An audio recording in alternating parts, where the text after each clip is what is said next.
நண்பர்களே, இதுதான் சிறுகீரை. அரைக்கீரை மாதிரி இது அந்த வகையை சேர்ந்தது தான். ஆனால் இது வந்து சிறுகீரை.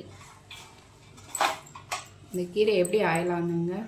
இலையை மட்டும் எடுத்துக்கோங்க, பூவெல்லாம் வேணாம். பூ இல்லாமல் இலை மட்டும் நல்ல இலையாக பார்த்து இப்படி எடுத்துக்கோங்க.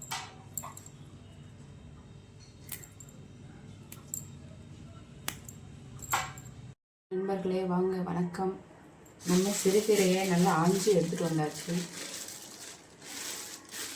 சிறுகீரையை வச்சு நம்ம கடையல் பண்ணலாம். அதுக்கு என்னென்ன பொருள் தேவைன்னு பார்க்கலாம். நம்ம சிறுகீரை, வெங்காயம், 4 பச்சை மிளகாய். நீங்கள் எனக்கு உரப்பாக இல்லை, உரப்பாக இருந்தால் குறைச்சிக்கோங்க அளவை. வெள்ளைப்பூடு, நான் வந்து ஒரு 8 பூண்டு எடுத்திருக்கேன். பல்லு 2 தக்காளி, 100 பாசிப்பருப்பு சுத்தப்படுத்தி எடுத்துக்கலாம், கழுவி எடுத்துக்கலாம்.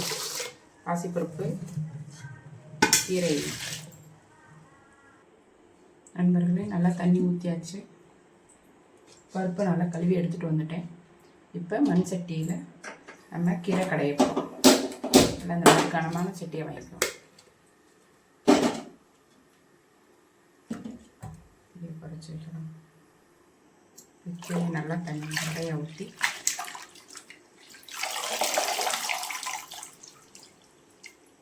ஏற்கனவே நான் ஒரு அலசு அலசிட்டேங்க. இது 2வது அலசு.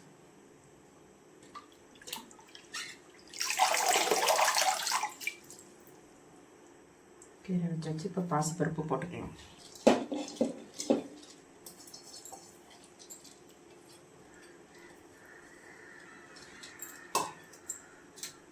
நம்ம எடுத்து வச்ச தக்காளி பழம், வெங்காயம், வெள்ளைப்பூடு,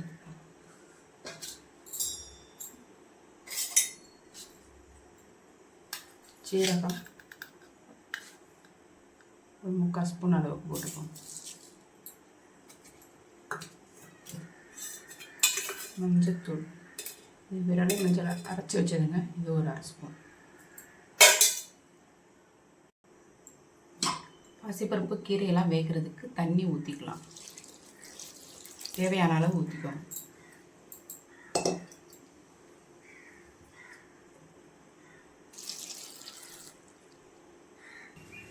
நண்பர்களே, கீரை நல்லா முறை கூடி கொதிச்சு வேகுது.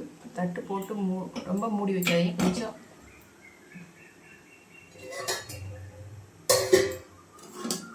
இந்த மாதிரி மூடி வைங்க, ஏன்னா அப்போ தான் பொங்கி கீழே வராது.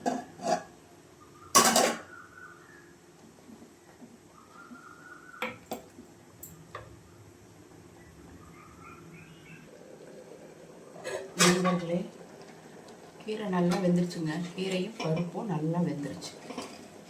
பாருங்க, நல்லா வெந்துருச்சு. இதை வந்து நம்ம கொஞ்சமாக புளி போட்டு கடைஞ்சிக்கலாம்.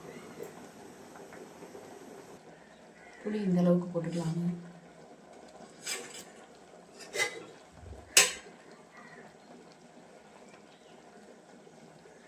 கொஞ்சம் உப்பு போட்டு கடைஞ்சிக்கலாங்க. கீரையை நத்து வச்சு கீரையை நல்லா கடைஞ்சி எடுத்து வந்தாச்சுங்க. கீரையை நம்ம தாளிச்சிக்கலாங்க. கடலை எண்ணெய் ஊற்றிக்கிறேன். தேவையான அளவு ஊற்றிக்கோங்க. நம்ம சிறுகீரையின் நன்மை பார்க்கலாங்க. சிறுகீரை வந்து இரும்பு சத்து, சுண்ணாம்பு சத்து, வைட்டமின் A, B, C மற்றும் நார்ச்சத்துக்கள் அதிக அளவில் நிறைந்துள்ளன. இது இரத்த சோகையை தடுத்து உடலுக்கு வலிமை தருகிறதுங்க. என்ன நல்லா காஞ்சிடுச்சுங்க. இப்போ நம்ம கடுகு போட்டுக்கலாம்.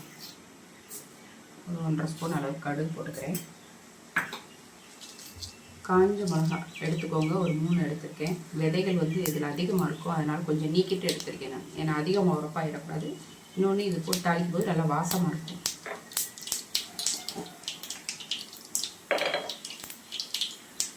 இன்னும் சிறுகீரையின் சில நன்மைகள் இருக்குங்க. இரத்த சர்க்கரை கட்டுப்பாடு.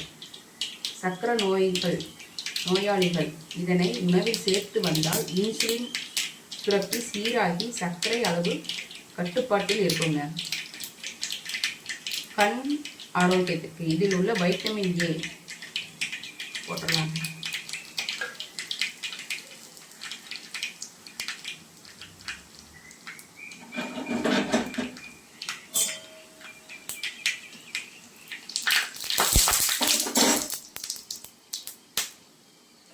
பெருங்காயம் கொஞ்சமாக போட்டுக்கலாம்.